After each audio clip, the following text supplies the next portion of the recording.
kemana-mana ya. Di mute dulu ya. Kau diam situ. Ini pendeta Indra ini. Pendeta Indra. Kau duduk di situ. Sebentar, gantian pendeta. Berapa? Duduk di situ. Maaf. Matius 24 nomor 24 ya. Minta izin, 24. Gurunda, Kang Dito diperbesar. Ya. Iya. Suruh perbesar biji matanya juga orang ini. Sabar, sebentar. Pendeta Indra. Nyantai pendeta. 24. Oh.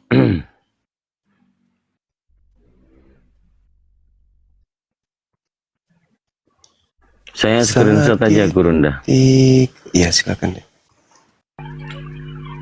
Silakan teman-teman di bawah sambil lalu mohon bantu tetap layarnya teman-teman. Posting ulang juga. Di-share posting ulang teman-teman ya. Gimana? Kau sudah mau kabur? Karena kau sudah tahu ternyata Anda Yesus palsu. Mau kabur? Belum. Tampilkan cepetan. Mau kabur? Kang Dito. Sik. Wait. Malu.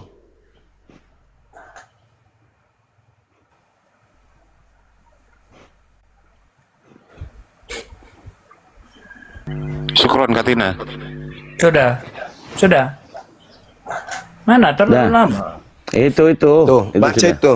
Baca tuh. Sudah. Sebab Kristus palsu dan nabi-nabi palsu akan muncul dan mereka akan mengadakan tanda-tanda yang dahsyat dan mujizat-mujizat. Tuh. Coba kasih contoh seperti apa? Coba kau bisa buktikan tidak? Jangan bocor. Dia cuma comot. Mujizat palsu itu. Jadi sudah jelas sekali Yesus sendiri berkata, Yesus palsu itu akan datang dan akan melakukan banyak tanda yang dahsyat dan juga mujizat-mujizat. Itulah yang kau sembah di gereja, kucluk. Pendeta Indra pasti kepanasan. Yang kau sembah di gereja itulah yang dimaksud oleh Yesus asli. Yang suka mengobati orang itu nabi. Nenek lu kiper. Justru yang mengaku bukankah kami bernubuat mengusir setan bermujizat pakai namamu? Berarti kamu di gereja memanggil Yesus palsu, membantu Yesus palsu yang membantu kamu mengusir setan. Karena Yesus tidak mengenal kalian. Mau saya turunkan Gurunda.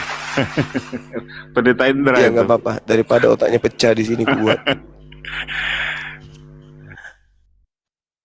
Kalian kan bermujizat, kalian kan bernubuat, kalian kan mengusir setan, dan terjadi kan, mampu kan kalian melakukan itu? Tapi kenapa Yesus mengingkari kalian? Itulah bukti bahwa yang membantu kalian bermujizat itu palsu. Bukankah kami mengusir setan pakai namamu? Bukankah kami bernubuat bermujizat pakai namamu juga? Ya memang. Kalian mengobati orang, kalian bermujizat. Memang. Tapi Yesus asli tidak mengenal. Dengan kata lain, yang membantu kalian bermujizat itu Yesus yang mana? Hei, Yesus yang mana? Yang membuat kalian itu mampu bermujizat, ngobatin orang kayak Rasulullah Lubis tuh. Itu Yesus mana tuh yang bantu dia? Kalau yang asli ngapain kalian diusir? Ayo. Sedangkan Yesus yang mengatakan yang palsu itu mampu melakukan tanda-tanda yang dahsyat dan mujizat-mujizat. Ayo. Kena kan? Mau aku datang besok. Iya. Assalamualaikum warahmatullahi wabarakatuh. Waalaikumsalam warahmatullahi wabarakatuh. Lanjut Bang Suma. Ya silakan yang Kristen teman-teman. Kayaknya di permintaan ini Islam semua ini. Coba yang Kristen ketik 1 di bawah.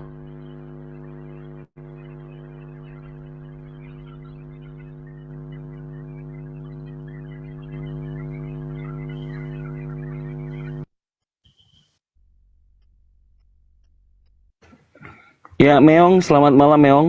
Meong ini Kristen atau Muslim Meong? Selamat malam. Sudah duduk belum? Sudah duduk belum? Meong. Other side.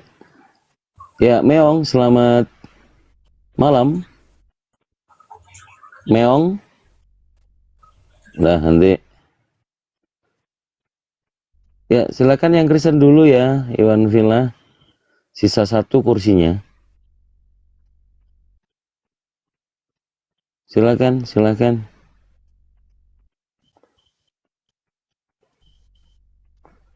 Di tempat Ustaz Arif mungkin banyak. Ya, quarter Y, selamat malam. Kalau Y semua ini Yesus, Yesus, Yesus, Yesus. Nah gitu ya. Silakan. Selamat malam. Kristen atau Muslim? Waalaikumsalam warahmatullahi wabarakatuh. Ya, di bawah dulu ya Bang ya. Kita nyari yang Kristen ya. Silakan, yang Kristen dulu teman-teman. Yang di tempatnya Ustaz Arif sambil dicek Ustaz, karena yang private rata-rata masuknya di host. Ayo, yang Muslim di ini dulu, di hold ya. 1 kursi buat kita sambut tamu kehormatan. Bukan kami main keroyokan, kami mute ya. Silakan, yang Kristen.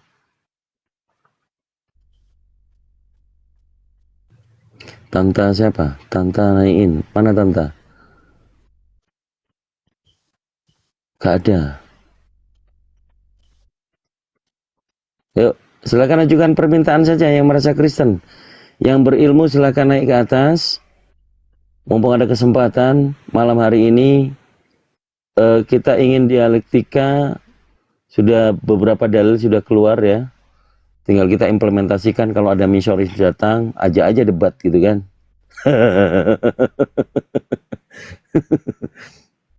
Ayo, yang Kristen. Besok kan ke gereja. Wah, ini ada nih. Ya. Sam, selamat malam Sam. Kristen atau Muslim Sam? Assalamualaikum. Waalaikumsalam. Oke, dibawa dulu Bang ya.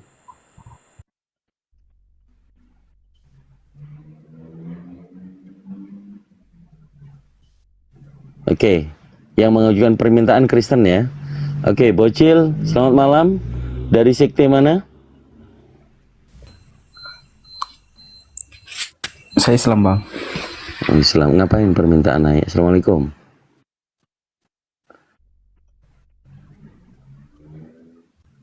Romi, wow. Mudah-mudahan Kristen. Yang naik Kristen ya. Roy Saputra. Selamat malam. Dari pagan denominasi mana? Ya, silakan. Aku mau bertanya Bang, bisa gak?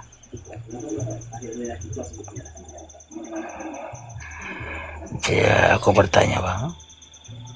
Silakan. Robnya umat Kristen ada berapa Bang?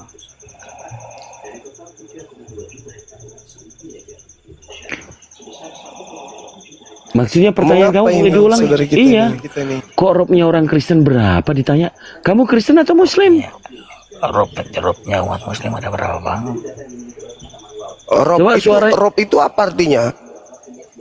Tuhan. Tuhan. Ada Di mana Rob itu artinya Tuhan? di Quran. Di mana itu? Coba tunjukkan. Halo? Iya, halo. Di mana? Coba buka KBBI coba dulu. Buka KBBI. Rob artinya apa coba? Anak wedis. Artinya Tuhan. Rob artinya Tuhan. Di mana Anda dapatkan ilmu itu? Udah nggak usah ngeyel gitu loh. Saya bertanya, di mana? Di mana Anda dapatkan Rob itu artinya Tuhan itu di mana? Cak Ayu. Cak Ayu. Penyembah makhluk kuburan. Aku tanya, Rob itu artinya Tuhan itu di mana? Penyembah orang mati. Penyembah makhluk kuburan. Kata Rob itu artinya Tuhan itu di mana? Izin Saya baru tahu. Gak bisa diskusi. Bahlul. Rob kok artinya Tuhan itu kayak mana ceritanya?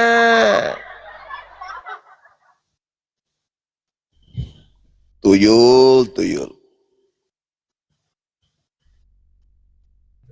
Silakan Bang Mister Dar naik. Ya, Ya, izin dulu Ustadz. Ini ke screen. Izin dulu Ustadz. Masya Ya, izin dulu Ustadz. Ini KBBI ya. Izin Gurunda ya sebentar. Iya, silakan Dek. Silakan. Ini nih KBBI. Ya, Rob, Ini KBBI KBBI. nih. Rob adalah pasang besar tentang air laut atau sungai yang Pernah banjir Rob.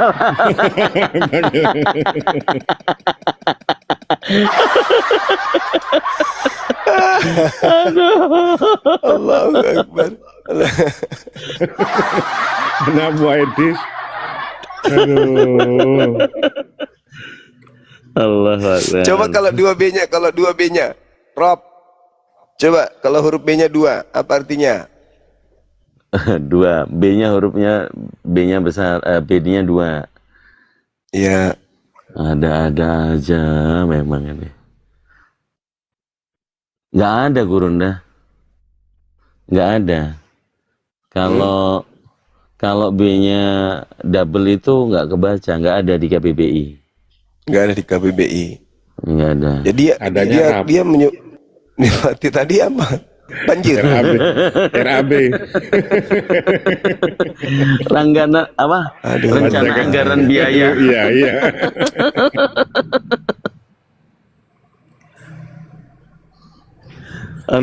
Oke, ini semalam yang sama saya diskusinya lumayan akademis. Saya sapa dulu Gurunda. Ada Mr. Dar, selamat malam. Semalam apa tadi pagi nih? Semalam, waktu sama Pak Victor juga. Oh iya, Pak Victor Surabaya itu ya. Ya. Berarti ya. Oke, selamat bergabung, Bang Mr. Dar. Langsung saja, ini ada Gurunda kami, Bang Zuma.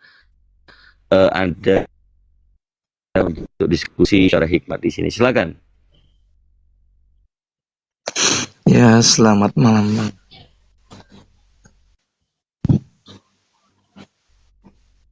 Ya, selamat malam. Silakan Gurunda. Ya, silakan. Jaringan saya udah bagus kan ya? Bagus. Kang Dito yang nggak bagus suaranya tadi. Oke, yang oke. putus-putus ya. Iya, makanya. Gara-gara Rob tadi itu, Bang. Lanjut, silakan, Bang. Silakan Ya, Bang Bang, Mister cuma Dar. Ada tema ini. Silakan. Kalau tidak sepakat, silakan disanggah.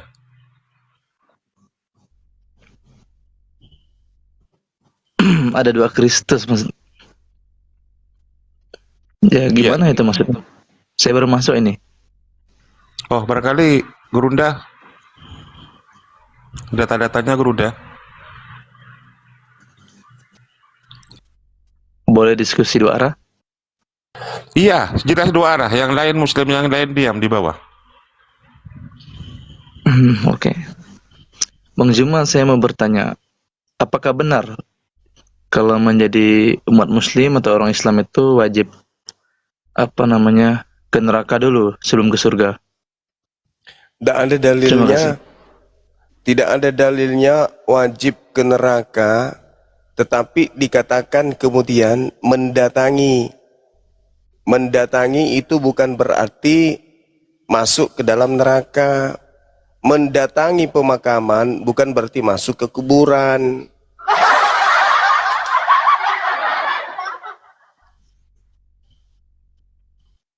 Kalau yang wajib ke neraka itu Bang, Markus 4 nomor 49, itu wajib neraka itu. Suara saya putus-putus ya? Normal Gurunda. Oh, Normal. alhamdulillah. Berarti dengar tadi penjelasan saya kan? Sangat mendengar. Silakan Bang Mister Dar. Ya.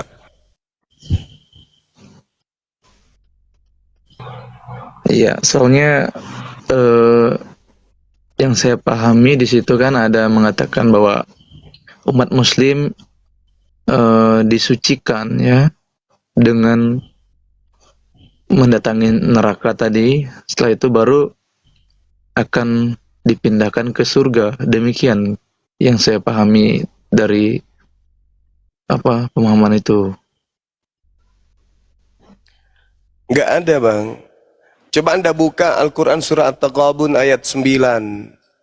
Umat Islam yang beramal soleh, itu dosa-dosanya dihapuskan. Mereka dimasukkan ke dalam surga. Gitu.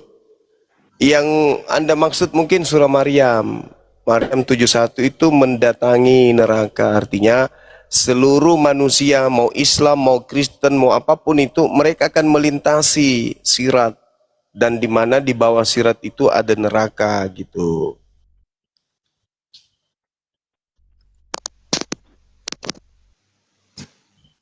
Jadi Tetapi di Islam itu di dalam Kristen itu, gimana?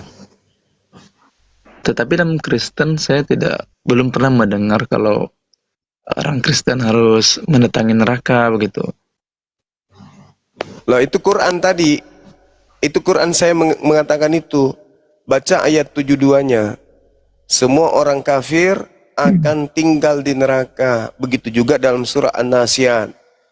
Jadi neraka identik dengan orang Kristen. Bahkan Yesus sendiri mengatakan orang Kristen itu adalah penghuni neraka.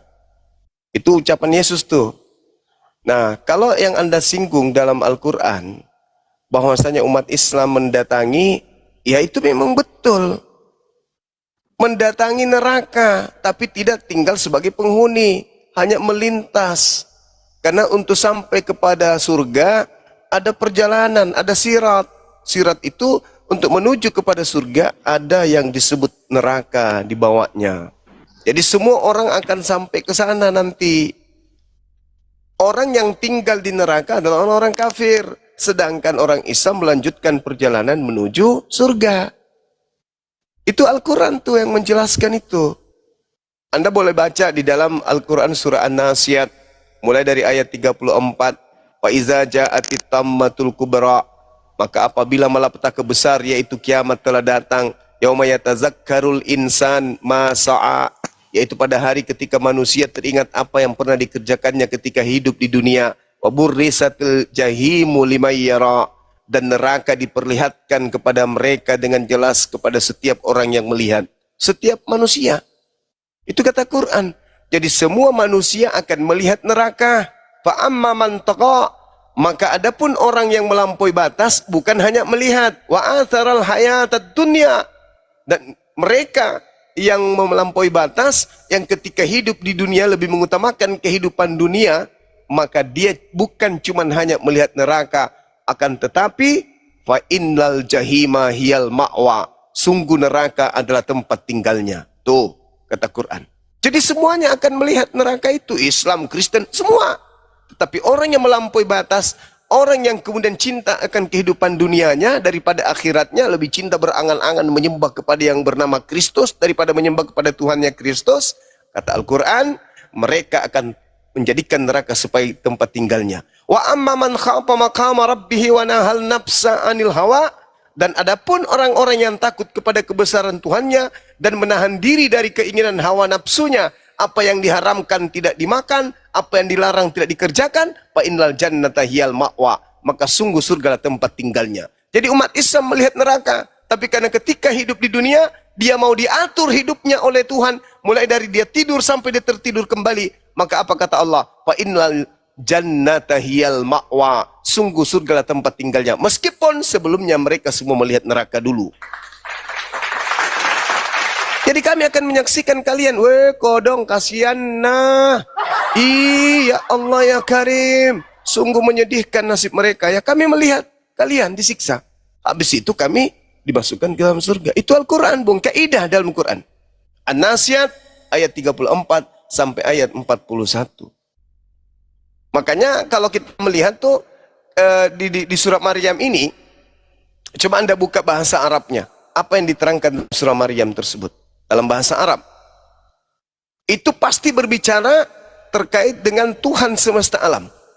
Tidak berbicara terkait dengan ilah-ilah, tetapi Rabb secara global. Rabbus samawati wal ar, berarti Tuhan segalanya dari segala makhluk. Tidak berbicara skala kecil.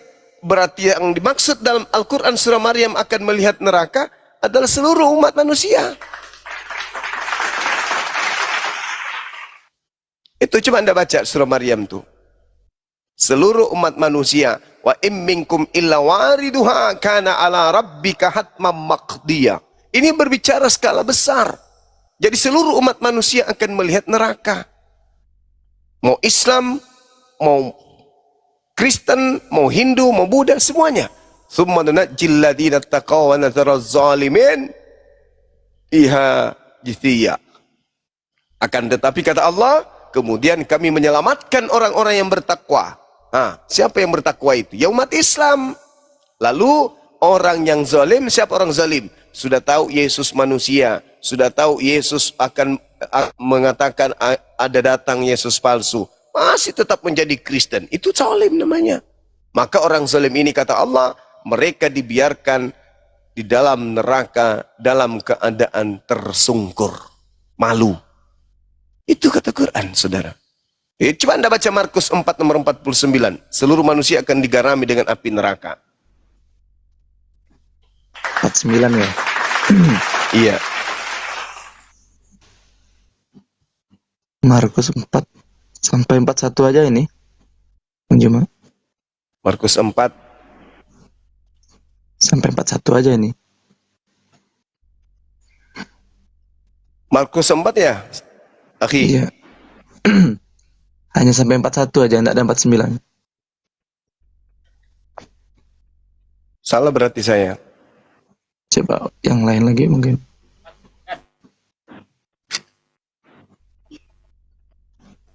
Markus 9, sorry, saya salah ya sebut. 9 ayat. Nomornya 49. Ayat. Iya, lupa saya sering. Silakan. Ayat 49 ya. Iya. Garapnya api.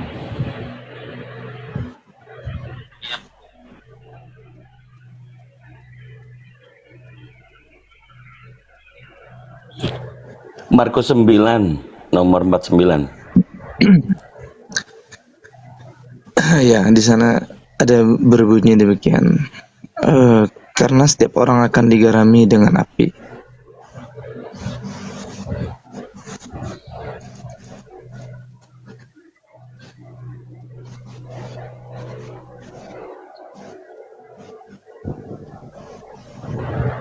Itu memang berbicara tentang keadaan di neraka ya, penghukuman. Bagaimana teksnya itu, judul perikopnya saja berbicara tentang penyesatan.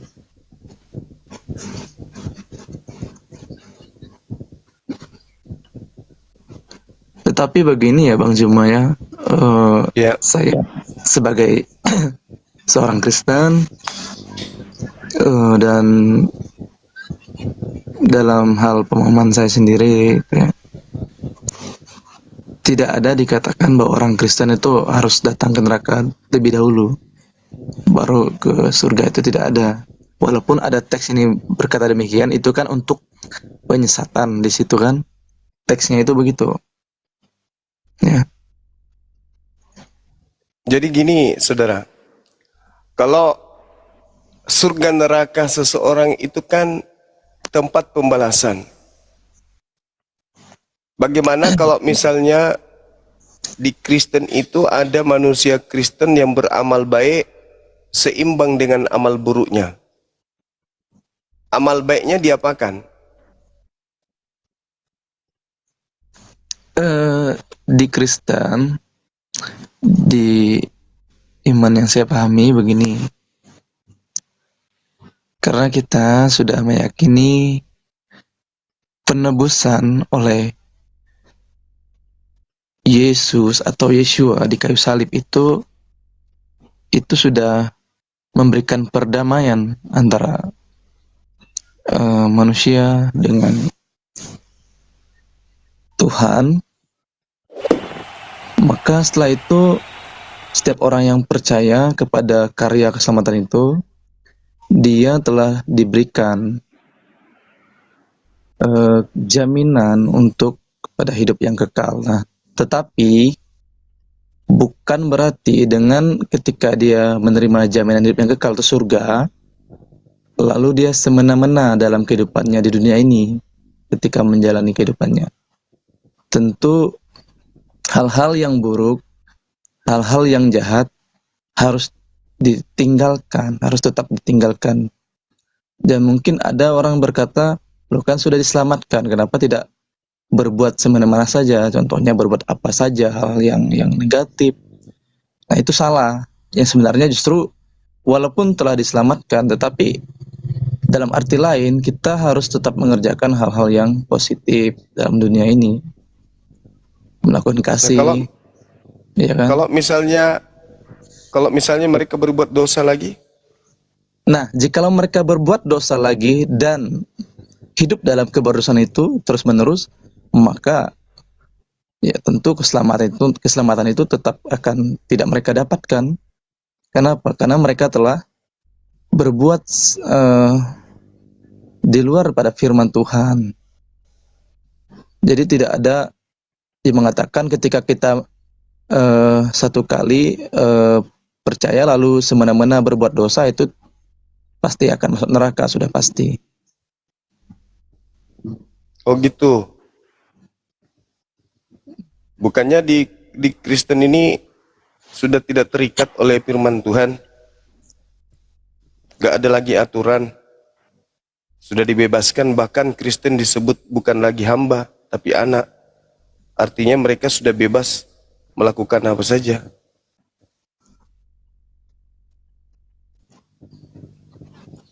Bebas dalam arti begini, kita sebagai anak tidak terikat seperti seorang budak, begitu. Ya iya, Statusnya. tidak terikat lagi, artinya tidak lagi tunduk kepada Tuhan kan. Tetapi dalam hal kepatuhan, ketundukan kepada Bapa itu tetap wajib dilaksanakan. Nah sekarang kalau menjadi Kristen, perintah Bapak yang dilakukan Kristen yang mana? Perintah yang dilakukan oleh orang Kristen ya seperti yang telah diajarkan oleh Tuhan Yesus. Bagaimana dia Apa mengajarkan itu?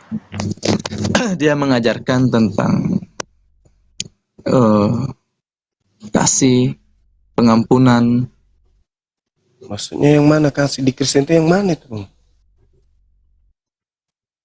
Kan Bapak katanya yang diajarkan oleh Bapak. Nah saya tanya di Kristen yang menjadi perintah Bapak di Kristen yang menjalankan Kristen itu yang mana? Apa yang telah diajarkan oleh Yesus atau Yeshua itulah yang dinyatakan sebagai perintah Bapa, karena dia yang dalam wujud kemanusiaannya yang menyatakan diri kepada setiap manusia. Dalam Yohanes 10 menyatakan bahwa dia itu adalah Sang Bapa, atau dia adalah perwujudan dari Bapa itu sendiri ya, pejewantahan dari Sang Bapa, atau yang gimana menjelaskannya? Bapa itu kan dia adalah yang menjadikan langit dan bumi gitu kan, itu sebagai gelarnya saja disebut Bapa gitu. Enggak, yang saya tanya ini Bang, yang saya tanya yang bisa kami lihat di Kristen yang menjadi firman Bapa itu yang mananya? Ke gereja, hari Minggu, makan babi, tidak bersunat, nyembah Yesus, Natalan. Di antara item tadi yang menjadi perintah Bapak yang mana di antaranya itu? Yang menjadi perintah Bapak ya tadi yang sudah saya jelaskan di barusan tadi. Hal-hal pokok yang saya sebutkan tadi, ibadah Minggu, makan babi, menyembah Yesus, tidak bersunat, Natalan, ini hal pokok di Kristen, itu perintah siapa? Ya, beribadah itu sudah pasti, karena tujuan daripada Tuhan menciptakan kita itu adalah beribadah padanya. Iya, hari Minggu itu perintah siapa Bang, maksudku kan? Pokok Kristen itu kan ibadahnya Minggu, makanannya makanan yang diharamkan, Ya, seperti hari babi. Minggu, begini Bang Cuma ya. Ya gimana? Kenapa orang Kristen beribadah atau berbakti kepada Tuhannya pada hari Minggu? Nah itu Ya. kita melihat dari kitab Kejadian bagaimana Tuhan atau Elohim itu menciptakan langit dan bumi itu selama 6 hari, dan hari ke-7 itu dia beristirahat di situ ya, kalau dalam kitab Kejadian, dan dia menguduskan hari ke-7 itu. Nah, Hari ke-7 hari apa hari itu itu rupanya? disebut hari perhentian ya, hari ke-7 Hari apa itu. itu hari ke-7 bagi Tuhan itu hari apa Bang? Nah, karena kita Indonesia, terusnya kita kan memakai kalender itu ya Masehi. Jadi kita mengikuti, maka hari ketujuh itu jatuh pada hari Minggu, Bang Juma. Kenapa beda Begitu. dengan Yahudi ya? Lah, karena begini Bang Juma. Karena Yahudi mereka punya kalendernya sendiri. Jadi kita tidak Nah, mungkin terus bisa Bapak berfirmannya kepada Yahudi atau kepada Kristen? Bapak berfirman pada saat itu ya kepada bangsa Yahudi melalui Nah, melalui berarti harus mengikuti pola mereka dong. Sabat itu berarti kan hari Sabtu. Karena di dalam Sabat. hari-hari mereka itu mereka menyebutnya, kemudian hari Minggu itu mereka sebut Rison, Seni, kemudian Seni, Selisi, kemudian Revi, kemudian Hamisi, kemudian Sisi, kemudian Sabat. Sabat itu hari ketujuh. Hari Sabtu berarti. Kenapa bisa berubah jadi hari Minggu? Tadi kan Kristen ini polanya yang penting mengikuti perintah Bapak. Nah, perintah Bapaknya itu jatuhnya ke Sabat. Sabat itu Sabat dalam bahasa Ibrani. Jatuhnya ke hari Sabtu. Justru Betul. kalau mereka Ya, mengatakan sebetul, Bang. Ahad, kalau Ahad itu hari pertama. Ahad itu hari pertama. Hari yang ke-1 atau Rison. Hari pertama. Yaitu hari Iya, Minggu. betul Bang Juma, betul yang Abang katakan. Kalau di penanggalan Yahudi atau kalender orang Yahudi itu betul memang jatuhnya ya memang di hari Sabtu itu, karena perbedaan waktu atau penanggalannya berbeda kita dan mereka. Ya kalau kita mau ini ya cek data, mereka memulai hari pertama mereka hari apa? Hari Ya. Ahad, hari Minggu. Nah, kalau kita mulai hari pertama hari apa? Di Hari Indonesia. Senin. Nah, disitulah perbedaannya Bang Juma. Kenapa di Lah, Israel berarti mereka firman Tuhan berubah. jatuh Sabat itu di hari Sabtu, sedangkan kita juga ya kita tidak memungkiri memang kalau kita mengikuti penanggalan Israel tetap hari Bagaimana? Sabtu. Tetapi karena Bagaimana kita hari kan Sabtu mengikuti jatuhnya di penanggalan, hari Minggu? Gimana? gini Bang, kita ikuti penanggalan atau kalender Masehi. Maka Ini jatuhnya itu Anda di ikut hari firman Minggu. Tuhan sih, firman Tuhan atau apa? Katanya tadi ikut Bapak. Kalau ikut Bapak kan berarti hari Sabtu. Eh, kalau seandainya saya sebagai orang Kristen, nih Bang Juma ya, lalu saya tidak mengikuti kebiasaan orang Yahudi, contohnya beribadahnya kan hari Sabtu, betul? Ya, Nah, lalu saya beribadahnya hari Minggu. Apakah itu melepaskan saya daripada keselamatan yang saya yakini atau tidak berpengaruh? Kan Bang Zuma mempermasalahkan tentang ibadahnya saya nih sebagai orang Kristen atau kami di ya. Indonesia. Tadi kan orang Anda Kristen membawa-bawa tidak kemudian- Tuhannya Yahudi. Ya harus aturan Tuhannya Yahudi dong, bukan aturan Kristen. Saya kan bertanya, apa yang dari Kristen ini yang menjadi perintah Bapak Tuhannya Yahudi? Di dalam perjanjian baru, anak manusia itu berkuasa atas hari Sabat. Abang pernah baca? Pernah, tapi bukan itu yang kutanya. Yang kutanya itu apa perintah Bapak yang dilakoni oleh orang Kristen? Minggu, mana ada perintah Bapak Minggu? Perintah Bapak itu Sabat. Sabat itu dia tidak hanya berbicara tentang di hari Sabtu itu, tetapi ketika berbicara tentang hari ketujuh, ya hari ketujuh, ya hari perhentian itu, ya ini bisa jatuh di hari Minggu, Bang. Lah, Karena kita kenapa Anda Loh, Bang, rubah ke begini. Minggu sementara Begini, hari Bang. ketujuh itu adalah hari Sabat? Betul, tetapi kan Terus saya kenapa sudah Anda bilang, rubah menjadi hari Minggu? saya kan sudah bilang tadi Bang di awal tadi, karena kita tidak mengikuti ya kalendernya orang Yahudi di sana. Nah, kita ikuti kalender yang Masehi, yang umum aja di Indonesia ini yang dipakai semuanya begitu. Kenapa harus ke kalender, Bang? Kenapa enggak ke perintah Tuhan? Iya, karena dari kalender itulah maka jatuhlah di hari Sabat itu, kepercayaan orang Yahudi itu kan di hari Sabtu. Dan juga di Indonesia ada juga loh Kristen yang ibadah di hari Sabtu, Bang, bukan hanya hari Minggu. Nah, enggak, itu yang jadi permasalahan. Tuhannya Ada juga memerintahkan Kristen, hari Abang tahu Sabat. ya, Kristen Advent. Iya, itu serigala Nah, berbulu Kristen domba Advent itu tuh. beribadah Iya. pada hari Sabtu atau abang bilang Sabat tadi. Iya. Berarti Iya kan ya, perintah Sabtu hanya untuk orang Yahudi, Bang. Advent bukan orang Yahudi. Menyamar-nyamar itu berarti.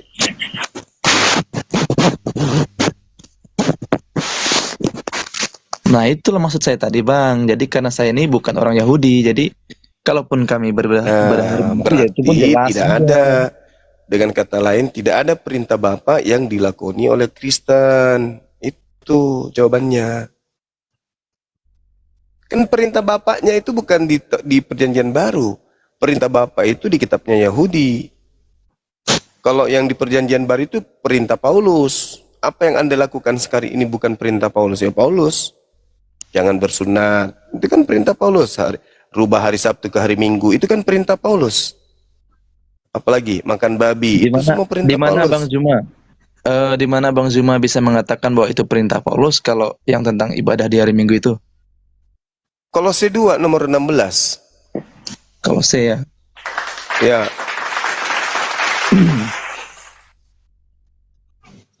kalau saya 2:16.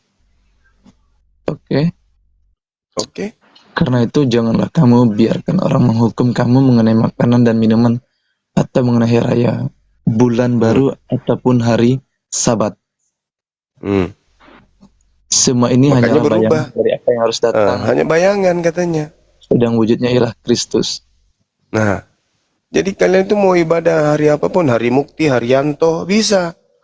Yang penting kalian tujuannya ke Yesus Kristus. Kalian Ya, itu betul. bukan hamba Tuhan, Bung. Kalian itu bahkan kalau Anda jeli melihat di Galatia 5 nomor 1, orang Kristen itu sudah merdeka. Orang Kristen itu tidak boleh menghambakan diri kepada Tuhan lagi. Kalian itu adalah anak-anak merdeka. Betul Sama sekali. seperti setan. Setan itu sama. Setan itu ada nggak aturan untuk setan? Nggak ada, Bang. Sama Kristen, ada nggak aturan Tuhan kepada Kristen? Mana? Coba buktikan aturan Tuhan. Nggak ada. Mana perintah Tuhan ke Kristen? Ada nggak? Satu aja. Apa? Kasih. Kasih itu perintah Tuhan kepada Bani Israel. Kasihilah musuhmu itu perintah Yesus kepada Bani Israel. Yang kutanyain kepada Kristen ini, perintahnya itu mana? Itu kan pendapat Bang Zuma, jadi sah-sah saja ya kalau Bukan mengatakan pendapat bahwa- saya. Kalau Anda bahwa mengatakan itu hanya itu dinyatakan kepada orang-orang Oke. di Israel. Tapi Oke, kalau begitu, tujuan tolong- itu dinyatakan. kalau gitu Iya. tolong tunjukkan perintah Tuhan kepada Kristen itu mana?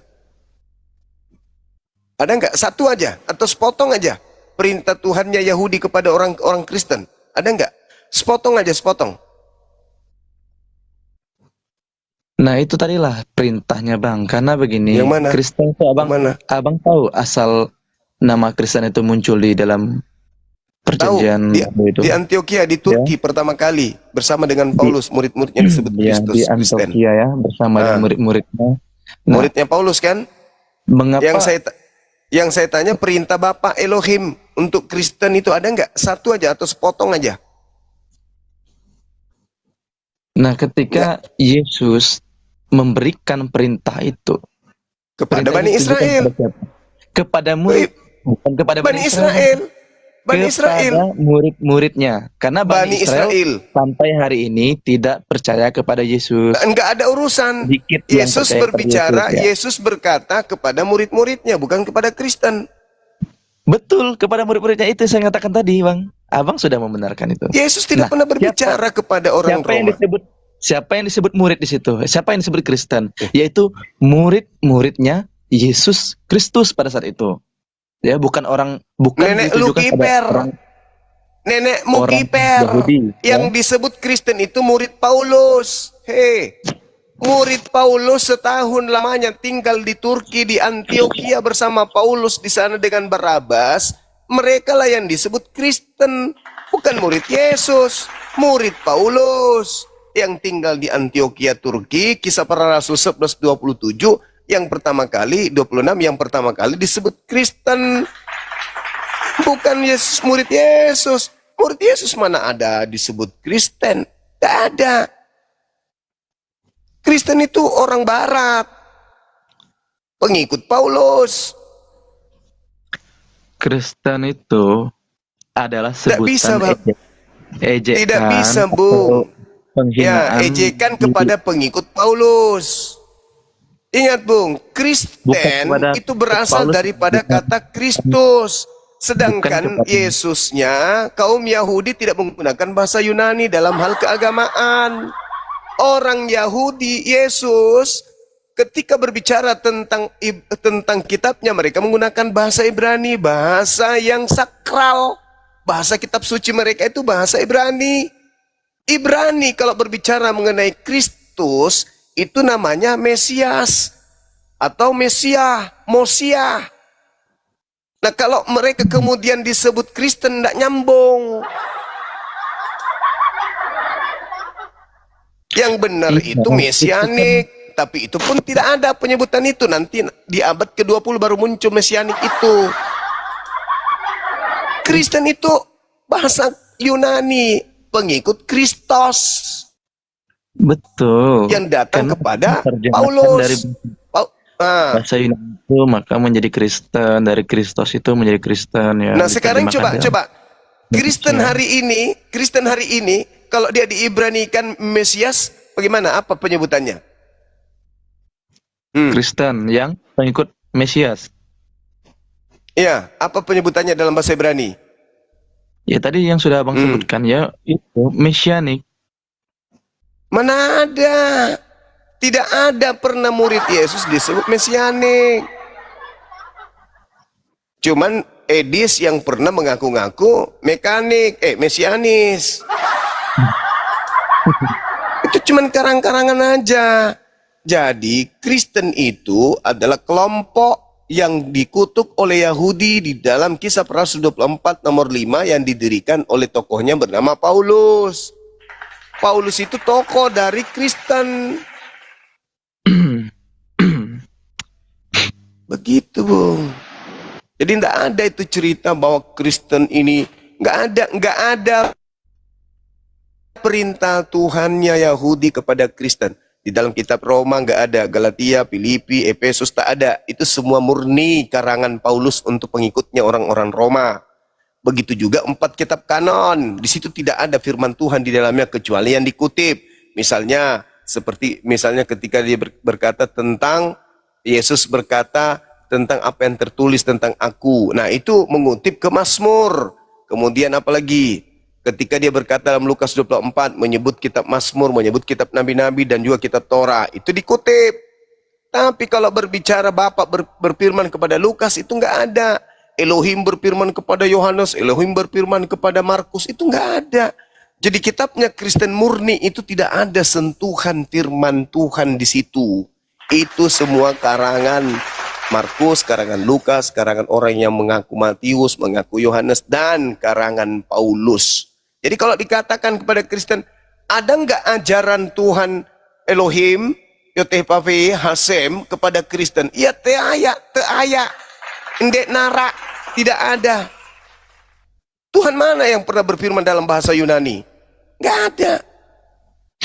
Jadi orang Kristen melihat dirinya sendiri melakukan satu perilaku ibadah di mana ibadahnya itu tidak ada dasar firman Tuhan. Minggu ada perintah Tuhan, nggak ada.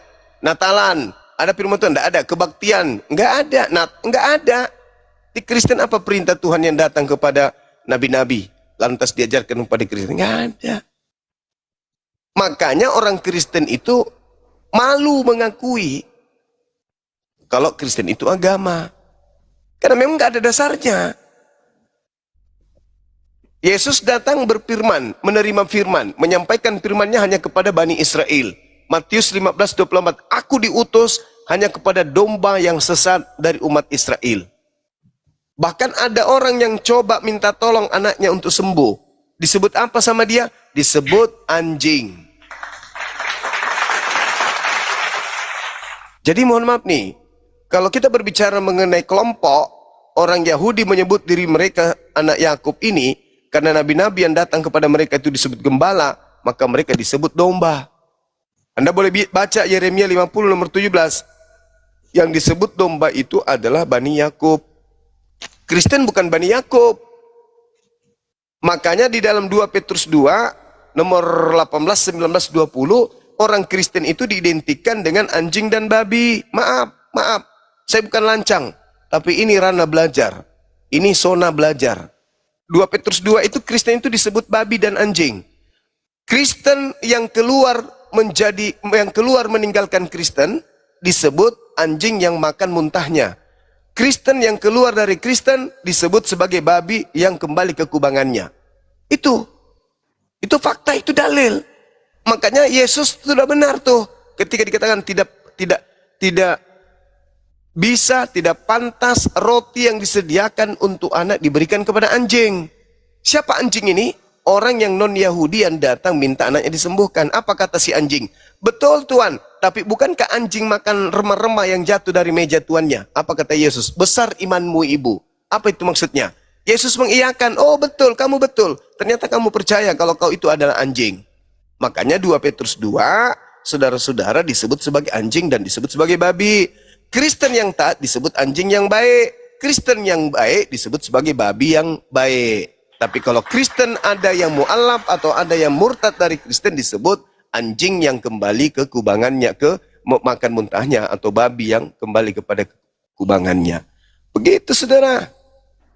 Jadi sampai kapanpun Kristen tidak pernah bisa jadi babi. Nggak pernah bisa menjadi domba. Selamanya anjing dan babi. Itu dalil. Jadi dalil itu yang berbicara tentang remah-remah yang jatuh lalu dimakan, ya, dianggap seperti diperumpamakan. Yakobus. Ya, seperti anjing itu. Nah, itu adalah gambaran bagaimana tentang keimanan dari seorang perempuan itu. Bagaimana dia meyakini, ya, kepada Yesus yang mampu dan sanggup untuk memberikan dia. Tapi golongannya naik derajat nggak? Yang besar, makanya di saat golongannya itu, naik nggak? Berubah nggak dia? Maka dikatakan di situ besar imanmu. Gitu. Kenapa imannya disebut besar? Karena dia mengakui kalau memang dirinya adalah anjing. Itu saudara, nggak boleh kita masuk menyamar seperti domba, nggak boleh. Domba itu adalah gelar untuk Bani Yakub. Yeremia 50 nomor 17, Bani Yakub adalah semisal domba. Titik. Jadi kalau ada orang yang ngaku-ngaku sebagai domba, itulah serigalanya. Kristen selama ini ngaku apa? Domba. Bani Yakub enggak Kristen ini? Bukan, berarti mereka ini adalah serigala. Makanya aku bilang tadi, coba Anda sentuh sedikit 2 Petrus 2 itu. Kristen itu disebut anjing dan babi. Dalil itu, dalil. Bukan saya menghujat, tapi dalil. 2 Petrus 2, Anda baca nomor 18 sampai nomor 22. Kalian itu diidentikan seperti anjing dan babi. Babi yang taat di Kristen adalah babi baik, anjing baik. Tapi Kristen yang murtad atau Kristen yang mu'alaf menjadi Islam disebut sebagai anjing yang makan muntahnya kembali. Disebut sebagai babi yang kembali kepada kubangannya. Izin Gurunda, kok kayak saya ngerasa ya emang rasis Bible ini, kampret Bible ini. Kalau saya mau alaf jadinya begitu gimana Gurunda? Itu sering kita bahas. Iya, yang mu'alaf ini disebut sebagai anjing yang kembali kepada kubangan. Nah, kalau dia kemudian kembali ke Kristen, menjadi anjing yang baik. Betul nggak? Betul. Iya, misalnya Dinda Dito ini kembali menjadi Kristen, Anda menjadi kambing anjing atau bukan? Menurut dalil itu? Jadi anjing. Oh, jadi anjing. Ya. itu kan hanya sih? Bang Juma, Pasti perumpamaan. Hiasan perumpamaan. Contohnya begini, ketika dikatakan bahwa menjadi ini seperti domba, ya, domba yang tersesat, apakah ketika ada perkataan itu keluar seperti domba tersesat, lalu dikatakan bahwa yang dinyatakan domba tersesat itu jadi domba begitu. Tentu tidak. Ya memang itu pengelompokan. Itu Nah, cuman itulah gelar, dia. itu pengelompokan. Yahudi Iya, dikelompokkan iya. sebagai domba, Kristen dikelompokkan seperti babi atau anjing. Itu maksudnya. Memang saya tidak mengatakan kalian anjing beneran.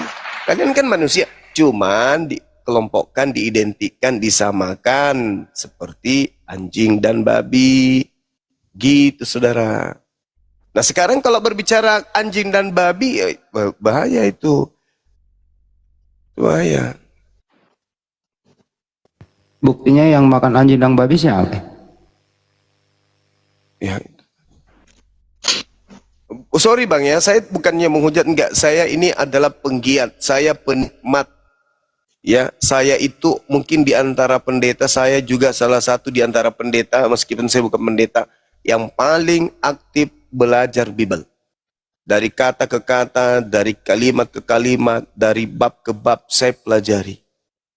Bukan untuk mencari kesalahan, enggak, tapi mengungkap kebenaran yang ada di dalamnya. Oke, Bang Zuma kan ini apa mempelajari Bible juga ya, atau Alkitab atau tafsirannya atau yang ke versi bahasa Hebrew atau bagaimana itu? Atau yang Aramaik? Saya belajar kemudian tidak perlu mentafsirkan, tidak perlu kemudian memberikan satu pemahaman yang begitu rumit. Enggak. Kenapa? Karena Bible ini setiap saat direvisi, setiap saat dikoreksi, diperbaiki, diatur sesuai dengan makna yang sudah ada. Jadi tidak perlu lagi ditafsirkan. Karena ini sudah tafsir. Kenapa dia Betul, dikatakan ini sudah tafsir? Karena setiap saat direvisi. Bang Zuma, Ya. betul sekali yang Abang katakan bahwa Alkitab yang kami pegang ini, contohnya terjemahan daripada LAI atau yang lain-lain yang ada di Indonesia ini, termasuklah King James apa itu sebagainya, itu memang itu adalah ini terjemahan Bang, kitab terjemahan. Jadi dia memang kalau dia terjemahan maka itu bukan dikatakan kitab yang sebenarnya. Ya, itu hanya menerjemahkan dari bahasa yang tidak kami mengerti. Contohnya dari bahasa Hebrew atau bahasa Yunani itu, maka adalah bahasa Indonesianya ini. Maka ketika dialihkan ke bahasa Indonesia, maka tentu akan ada ini perbedaan. Dalam kurun waktu arti dari kata tersebut bisa ini Bang bergeser. Jadi saya sendiri tidak mengatakan bahwa Alkitab yang sepegang LAI atau dari LAI ini atau yang dari lembaga yayasan atau apapun ini adalah Alkitab yang sebenarnya, tapi ini adalah terjemahan, ya. Berarti bukan Begitu. firman Tuhan kan? Ya, firman Tuhan dalam arti begini Bang, dia tetap firman Tuhan, tetapi yang saya pegang ini adalah terjemahan ke yang lebih mudah saya pahami. Contohnya, kalau ini berbahasa misalnya Ibrani atau Hebrew atau Aramaik, nah kalau saya tidak pernah belajar Ibrani atau Aramaik, maka saya tidak akan mengerti sama sekali apa yang saya baca atau saya lihat itu. Ya. Maka diterjemahkanlah ke bahasa yang Indonesia yang saya juga bisa memahami di situ. Nah, maka terkadang Bang, terkadang dalam terjemahan itu ada perbedaan antara salah satu misalnya King James aja dengan LAI itu banyak perbedaannya. Ya, kalau kita membaca di KJP itu dengan salinan yang sedikit, terjemahan sedikit, tetapi di LAI bisa jadi banyak. Nah, itulah yang Abang katakan tadi menjadi tafsiran di situ. Saya setuju. Ya, sudah menjadi tafsiran. Tetapi apakah itu mempengaruhi kepada iman saya? Tentu tidak. Karena saya tidak hanya mempelajari itu, tentu kita melihat lagi teksnya yang lain. Bahkan Nah, sekarang kalau memang menurut kita pandai, kalau kita memang mempelajari bahasa Ibrani atau Hebrew itu dengan baik, tentu kita akan lebih tahu lagi makna yang sebenarnya, Bang. Begitu. firman Tuhannya itu yang mana? Tuhan ketika berfirman kepada penulis kitab saudara itu dalam bahasa apa emang? Sementara yang saya yakini ya, ini kan pendapat saya bukan menyeluruh. Ya tentu dalam bahasa ini orang-orang Yahudi, apakah itu Nah, sedangkan Hebrew? sedangkan original teks perjanjian baru itu bukan bahasa Yahudi, bukan bahasa Ibrani, bahasa Yunani. Berarti itu hanya terjemahan, berarti original teks kitab Anda hanya terjemahan. Kalaupun ditulis dalam bahasa Yunani di New Testament atau Perjanjian Baru, bahasa Yunani, yaitu saya rasa bisa juga Bang, karena begini, karena pada saat itu bangsa Israel itu sendiri, mereka berada di bawah pemerintahan Romawi ya, Bukan. atau Bukan Yunani. Tuhannya berfirman dalam bahasa apa emang? Nah, di situ dinyatakan karena mereka di bawah kekuasaan daripada penjajah Romawi Yunani, maka mereka saya rasa menggunakan bahasa Yunani itu sebagai bahasa umum pada Bukan, saat bukan itu kita tahu bahasa internasional waktu itu. Ya, maksudnya saya begitu. Nah, sekarang yang saya tanya, Tuhannya berfirman pada saat itu kepada penulis kitab saudara itu berfirman dalam bahasa apa? Bahasa apa ya Bang? Nah, itu juga Ya, karena pasti original bahasa- teks Yang original pasti teks kepada kitab bahasa Anda itu kan Yunani. lebih kepada bahasa ini sih Bang, kalau menurut saya bahasanya orang Yahudi atau orang Israel itu. Berarti kitab Anda ini Bukan, cuma memang. terjemah. Kitab dalam bahasa Yunani itu hanya terjemah saja gitu maksudnya. Ya itu kan pandangan saya Bang. Kalau untuk yang ininya itu hanya untuk pandangan saya aja. Karena begini jadi, Bang. Karena Harusnya kalau itu bukan pandangan saja dari saudara, berarti Anda ingin mengatakan Tuhan pernah berfirman dalam bahasa Yunani gitu. kan yang menulis itu kan pada saat itu bahasa persatuannya itu bahasa Yunani Bang. Karena Jadi Tuhan datang berfirman dalam bahasa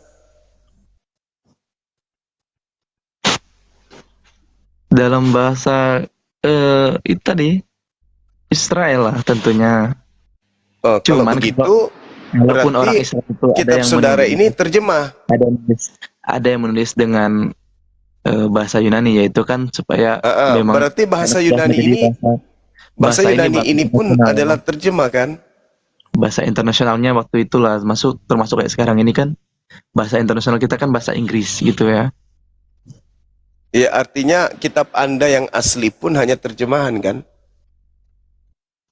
Saya tidak mengatakan bahwa itu terjemahan, tetapi ditulis dalam bahasa Yunani juga begitu. Tetapi saya tidak mengatakan bahwa diterjemahkan ke bahasa Yunani. Kan ada yang menerima firman dari Tuhan, Bang. Berarti Tuhan menggunakan bahasa. Ketika Tuhan menggunakan bahasa, itu pasti sesuai dengan bahasa si penerima firman. Siapa penerima firman di sini?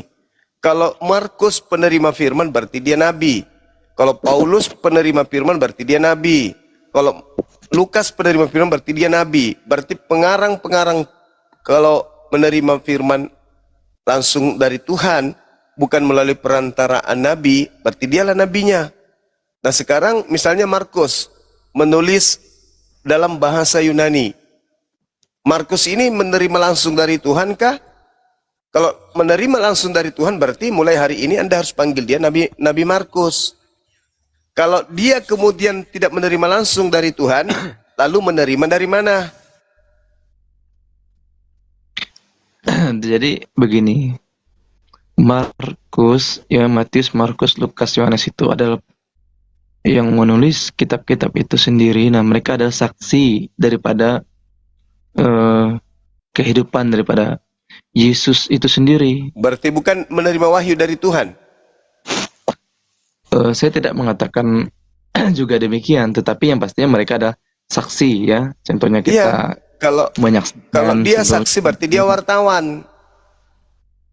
Kalau dia menerima wahyu langsung berarti dia nabi. Mana yang betul? Dia wartawan atau dia nabi? Kalau menurut saya tidak menerima langsung seperti yang abang Berarti simpulkan. dia wartawan, gitu bang. Tapi yang pasti dia adalah penulis daripada kitab itu sendiri. Jadi Iya, dia adalah wartawan yang menuliskan isi suratnya.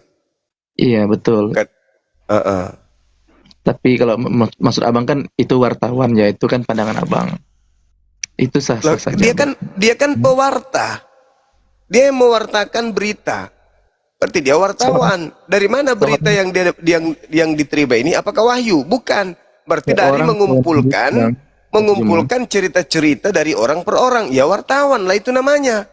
Seorang penulis dia belum tentu menjadi wartawan. Seorang penulis Kan dia itu menuliskan habis itu dia wartakan. Betul bang. Maksudnya Nah, berarti dia bukan wartawan. dia wartawan zaman sekarang ini. Nah, zaman sekarang disebut wartawan. Betul. Kalau sekarang ini ya Mengumpulkan berita lalu betul. menyampaikan kepada yang lain. Tetapi wartawan tidak pernah membuat seperti yang dibuat oleh ini Matius, Markus, Lukas, Yohanes ini. Maksudnya? Iya, wartawan kan hanya mengambil berita, tetapi kan berita mereka itu tidak berfokus. Tidak berfokus. Kalau Matius, Markus, Lukas, Yohanes mereka kan punya fokus, tujuan di situ apa, penyampaian Iya, apa. sama aja itu, Bang. Cuman kalau wartawan itu contohnya, meliput berita-berita, bukan cuma satu berita. Kalau wartawan Lukas ini fokus pada satu pemberitaan. Kalau Itu maksud wartawan saya. yang sekarang ini banyak liputan-liputan yang diliput sekarang. Karena Ya, ruang lingkup area pekerjaan mereka luas. Kalau dulu Markus hanya itu-itu aja. Lukas hanya itu-itu aja. Begitu saudara. Jadi pada intinya apapun ceritanya, kalau mereka menerima wahyu berarti nabi. Kalau dia hanya mendengarkan cerita dari orang-orang, dikumpulkan dari orang-orang, berarti dia wartawan atau pewarta. Dan mereka bukan hanya mendengar dari orang-orang, tetapi memang mereka lebih kepada saksi mata aja di situ ya. Jadi saksi mata. Nggak pernah Markus melihat Yesus, itu nggak pernah. Nggak pernah Lukas melihat Yesus, begitu juga Paulus tidak pernah melihat Yesus.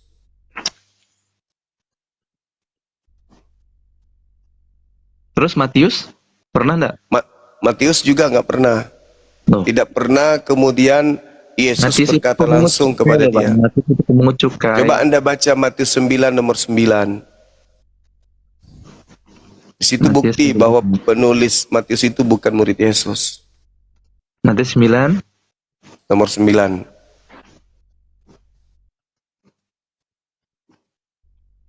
Nah, setelah Yesus pergi dari situ, ia melihat seorang bernama Matius. Ia melihat itu katanya, maksudnya gimana Bang? Kalau ia melihat? Ya, dia melihat Apakah Yesus. mereka- Baca aja terus dulu sampai selesai nomor 9 itu. Oke. Setelah Yesus pergi dari situ, ia melihat seorang yang bernama Matius duduk di rumah cukai. Lalu ia berkata padanya, "Ikutlah aku." Maka berdirilah Matius lalu mengikuti dia. Kemudian ketika Yesus makan di rumah Matius, ini makan ya, datanglah banyak pemungut cukai dan orang berdosa dan makan bersama-sama dengan dia dan muridnya. Yang menulis ini Matius atau bukan? Ya, Yang menulis buku Matius ini Matius atau bukan? sesuai dengan suratnya yaitu Matius. Iya, Penulisnya. namanya memang Matius biar dianggap sebagai murid Yesus. Tapi Matius nomor 9, bab 9, itu jelas sekali. Yesus melihat seorang bernama Matius lalu memanggil dia, "Ikutlah aku." Kalau penulis Matius ini adalah Matius, maka dia memanggil aku, maka aku mengikuti dia. Penulis Matius ini bukan murid Yesus, bukan si Kepas. Bukan murid Yesus. Matius kan bukan Kepas, Bang. Memang bukan Iya, Kepas. sorry, Kalau Simon, sorry. Simon ya Simon disebut Kepas. Petrus. Oke, jadi jelas itu. Begitu juga Yohanes. Yohanes itu juga bukan murid Yesus. Boleh Anda Begini, lihat Bang. di dalam Yohanes 21 nomor 24. Gitu. Saya mau bertanya dengan Bang Juma di Boleh. luar pada konteks ini lagi ya, Bang. Boleh. Boleh ya? Apakah di dalam keimanan Bang Juma sekarang, yaitu menganut Islam atau keyakinan Muslim, apakah ada jaminan masuk surga seperti yang dijaminkan oleh Yesus Kristus kepada kami umatnya? Ada. Dalam Islam Ada jaminannya. Bahkan kami dapat warisan. Warisan kami adalah Firdaus. Al-Quran surah Al-Mu'minun jelas sekali bahwa umat Islam itu adalah umat yang telah memiliki warisan, yaitu surga Firdaus. Nah, Yesus tidak punya jaminan kepada Kristen secuil pun. Kalau jaminan neraka ada, tapi kalau jaminan surga kepada Kristen itu nggak ada. Al-Quran surah Al-Mu'minun, Bismillahirrahmanirrahim, kada aflahal mu'minun, beruntunglah orang-orang beriman, yaitu orang mukmin. Alladzina hum fi salatihim khashi'un, yaitu orang yang khusyuk dalam salat. Walladzina hum anil la'wi mu'ridun, yang menjauhkan diri dari perbuatan yang tidak berguna. Walladzina hum lizzakati fa'ilun, yang membantu si miskin, memberikan zakat. Walladzina hum li furujihim hafizun, yang tidak berzina, menjaga kemaluannya, illa ala azwajihim, kecuali kepada istrinya. Wa man ibtagha wara'a dzalika fa ulaika humul adun. Tetapi barang siapa yang berzina, maka mereka itu adalah orang yang melampaui batas. Walladzina hum li amanatihim wa ahdihim ra'un, dan sungguh beruntunglah orang yang memelihara amanat dan memelihara janji. Ulaika humul warithun, mereka itulah yang mewarisi alladzina yarithunal firdaus, yaitu warisan Firdaus, hum fiha khalidun, mereka kekal di dalamnya. Itu jelas. Nah, kalau Kristen jaminannya neraka. Matius 7 nomor 22 sampai 23. Matius 23 nomor 15. Itu kalian dijamin neraka. Bahkan Kristen oleh Yesus diwakili oleh Petrus disebut iblis. Siapa yang berpikir Yesus akan disalibkan, maka mereka disebut iblis oleh Yesus. Itu jelas itu. Di dalam Matius 16 nomor 21, 22, 23. Jadi Kristen ini orang yang dijamin neraka oleh Yesus. Bukan dijamin surga. Yang menjanjikan Anda surga Kristus yang keluar dari kubur. Itu beda. Yesusnya, coba. Jadi saya urek 1 menit. Yesus asli berkata, waspadalah kepada Yesus palsu. Pada saat Yesus mengucapkan ini, Kristen itu nggak ada. Yahudi, ketika kedatangan Yesus palsu, mereka waspada dan mereka tidak mengikutinya. Nah, Yesus palsunya sudah datang. Belakangan Kristen muncul, menjadi percaya kepada Yesus yang palsu.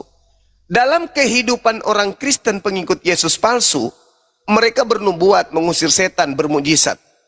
Akan tetapi di akhir zaman ketika yang asli datang, orang-orang Kristen akan berkata, wahai Yesus, dulu kami memanggil kamu Tuhan.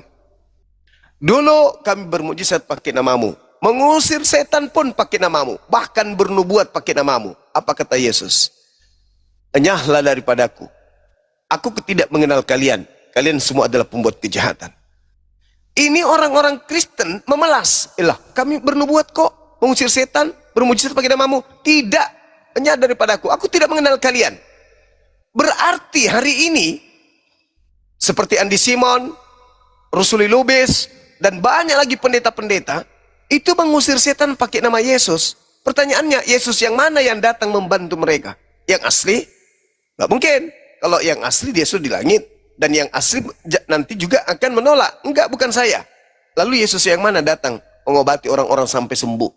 KKR itu sembuh. Itu Yesus yang mana? Yang palsu. Makanya dikatakan oleh Yesus dalam Matius 24:24, si Yesus palsu ini mampu melakukan tanda-tanda yang dahsyat dan mujizat-mujizat sekiranya menyesatkan banyak orang, orang-orang pilihan. Makanya kalian itu memang pengikut Kristus kalian ini, memang. Tapi sayangnya kalian ditolak oleh Yesus asli karena kalian pengikut Yesus palsu yang Yesus minta kepada muridnya agar waspada. Lukas 21:68. Waspadalah kepada penyesat yang datang kepadamu dengan memakai namaku, Yesus, dan berkata, akulah dia, waktunya sudah dekat, jangan kamu ikuti. Ayo. Ketika ada orang yang mengatakan, akulah dia, ditangkap orang itu. Lalu disalibkan orang itu. Setelah dia keluar dari kubur, disembah oleh orang-orang banyak, yaitu Kristen. Berarti kalian ini pengikut penyembah Kristus palsu. Makanya diusir. Siapa di atas muka bumi ini yang memanggil Yesus Tuhan, bernubuat, mengusir setan, bermujizat kalau bukan Kristen? Kristen kan? Nah, siapa yang diusir? Kristen.